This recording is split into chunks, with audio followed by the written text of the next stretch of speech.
Esse é o Ancapso e nós vamos falar agora do planejamento do Haddad para tributar as apostas online. O pessoal desses sites de aposta aí, o Haddad já quer fazer uma medida provisória agora em março para isso.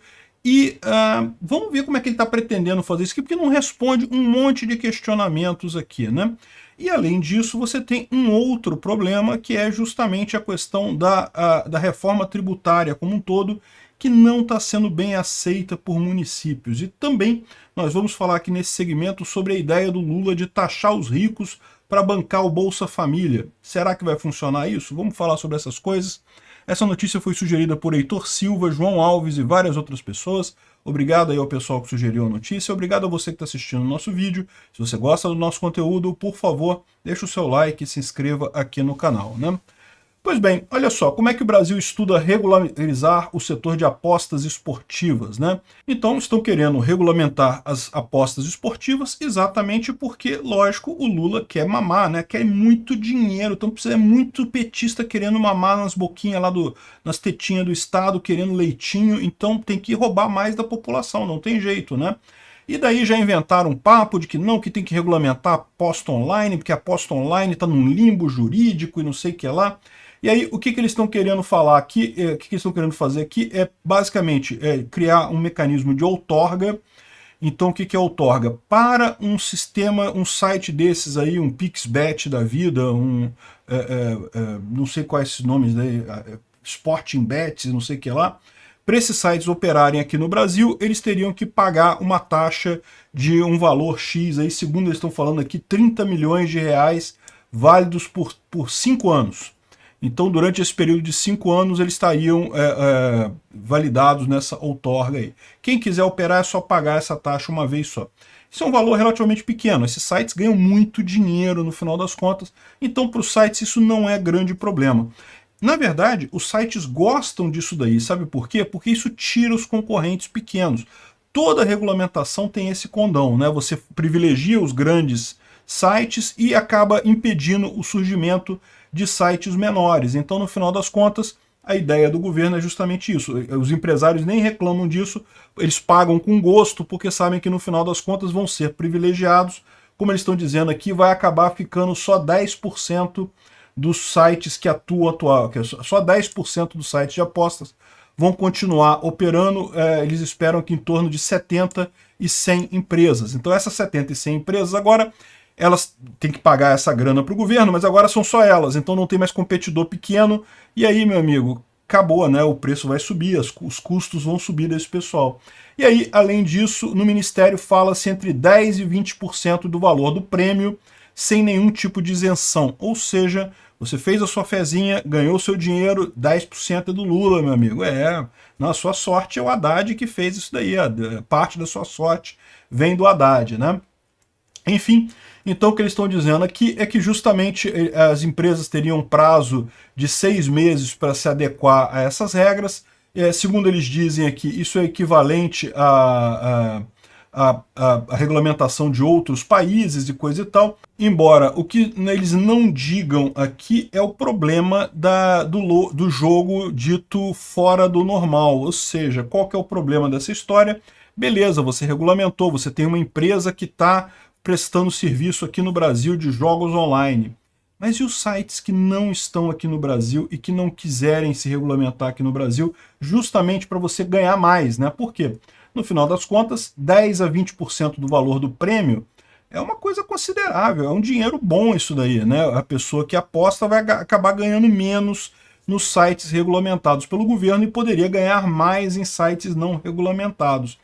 E aí, no final das contas, o que você tem? Você vai ter muita gente atraída para sites justamente que não pagaram esses milhões aqui para operar no Brasil e coisas do gênero, né? E aí, como é que vai se resolver esse tipo de coisa? Não sei, né? No final das contas, não tem como. É o grande problema da jurisdição que eu falo. É o mesmo problema que você tem aqui, ó, no caso do imposto sobre grandes fortunas. Então, Olha só o caso do pessoal que falando que ricos na mira do governo. Isso, vamos tributar os super ricos, né? O Lula já está aqui todo animado que vamos tributar os ricos para pagar o Bolsa Família, e a ideia é tirar dinheiro dos ricos para dar para os pobres e coisa e tal. E eu já expliquei para vocês que isso é uma lorota, porque no final das contas todo imposto é imposto sobre a sociedade, e toda vez que o governo dá dinheiro para alguém, ele até pode dar alguma coisa para o pobre, mas a maior parte do dinheiro que o governo arrecada é distribuído entre políticos, funcionários públicos e as diversas benesses desse pessoal, e os amigos de políticos também, os empresários amigos de político. O governo não distribui renda nenhuma, ele só concentra a renda na mão dele mesmo, né? Então, o que ele está colocando aqui é justamente a ideia de que não, que vamos tributar, fazer o imposto sobre os mais ricos e coisa e tal.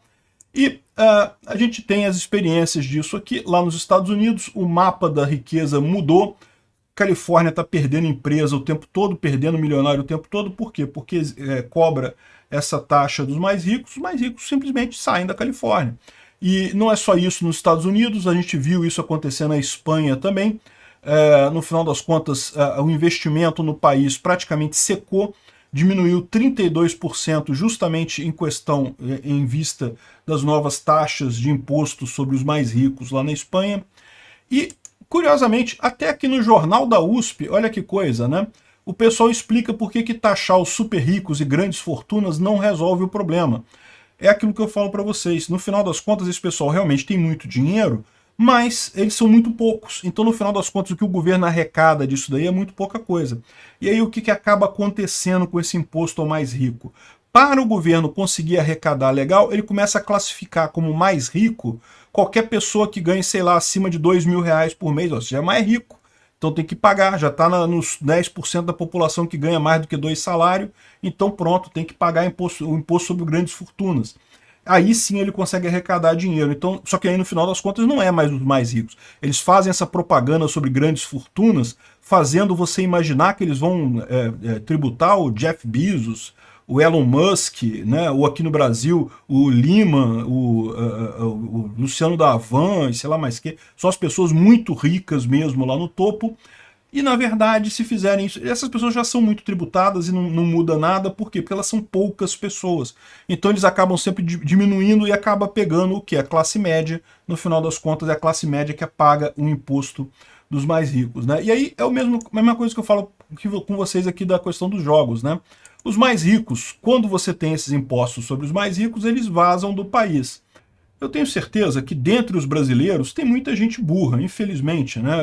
Basta ver que teve gente que votou no Lula. Então tem gente no Brasil que realmente tem deficiência cerebral.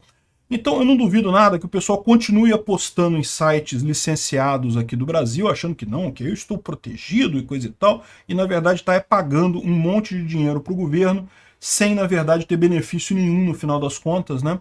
Agora, a maior parte do pessoal que aposta de verdade, que faz questão de apostar, vai preferir fazer isso fora do país, por sites que não estão registrados aqui. É a mesma ideia dos super ricos que vazam do Brasil, né? E essa não é o único problema que o Haddad vai enfrentar com essas reformas tributárias dele, tá? Também os municípios não querem as PECs do IVA, aquele imposto de valor agregado. Por que isso? Porque o ISS é mais do que meramente arrecadação para o município. O município tem autonomia de aumentar ou diminuir o ISS, né? Imposto sobre serviço, conforme aquele tipo de indústria, tipo de serviço. O município pode se especializar num determinado tipo de indústria e aí baixar o imposto ali, coisa e tal. Então, com o IVA, o Imposto de Valor Agregado que eles querem colocar, isso simplifica, é verdade, mas você tira do município a possibilidade dele ter uma política própria de impostos, né? Então, ou seja, isso os municípios estão reclamando desse tipo de coisa. Aí já está sendo criada a ideia do Imposto de Valor Agregado dual, que na verdade vão ser 2 impostos que juntos dão valor agregado. Lembra o que eu falei para vocês? Toda reforma tributária é isso. Pode começar até com uma... Ah, não, vamos simplificar, não, vai ser mais simples o imposto e coisa e tal. Mas aí vai ter alguém que vai chorar. Não, peraí, não pode, porque isso me prejudica, eu quero ter não sei o que lá, eu quero ter não sei o que lá. E por isso que eu digo para vocês, não adianta, já estão falando aqui, ó, mas então o IVA dual já não simplifica do mesmo tipo as tipologias tributárias, vai acabar ficando a mesma coisa que já tem hoje em termos de o IVA dual vai ser metade ISS, metade ICMS. Pronto, já ficou a mesma coisa que você tem hoje, não mudou em nada a situação, né? Aí eles reclamam de várias outras coisas aqui, que vai acabar tendo uma alíquota, a gente já falou que vai ter uma alíquota muito maior para o imposto de serviço, no final das contas. Ou seja, já está tendo uma crítica enorme a essa ideia aqui. E lembra, essa crítica vai ter aqui e vai ter em outros pontos também da reforma tributária. O que vai acabar acontecendo no final das contas? Quem vai ser prejudicado é quem não está discutindo essas coisas. Os prefeitos estão lá. Os prefeitos têm um monte de lobistas lá em Brasília discutindo esse assunto, querendo puxar, não, porque faz o IVA trial, ao invés de você ter agora vários impostos, você vai ter um imposto só. O IVA, mas vai ter o IVA do município, o IVA do estado, o IVA da União. Ou seja, não vai mudar nada, vai ficar a mesma coisa que tem hoje em termos de complexidade. É sempre assim, é sempre essa história em toda a reforma tributária. E a única pessoa que se ferra no final é você, é o contribuinte, porque a gente não tem o contribuinte do indivíduo, né? Porque os grandes contribuintes, as grandes indústrias, o comércio e coisa e tal, o pessoal também está mandando lobista para lá, né? Só a gente que se ferra no final dessa história. Reforma tributária não, deixa quieto. O governo não tem dinheiro, beleza, quebra, demite funcionário, diminui de tamanho, é isso aí. Não, reforma tributária não. Obrigado por assistir o vídeo até o final. Além de curtir, compartilhar e se inscrever no canal, considere se tornar patrocinador com valores a partir de R$ 1,99. Clique no botão Seja Membro abaixo para saber as condições e vantagens de patrocinar o canal. Mais informações sobre o nosso projeto, visite nossos sites indicados na tela.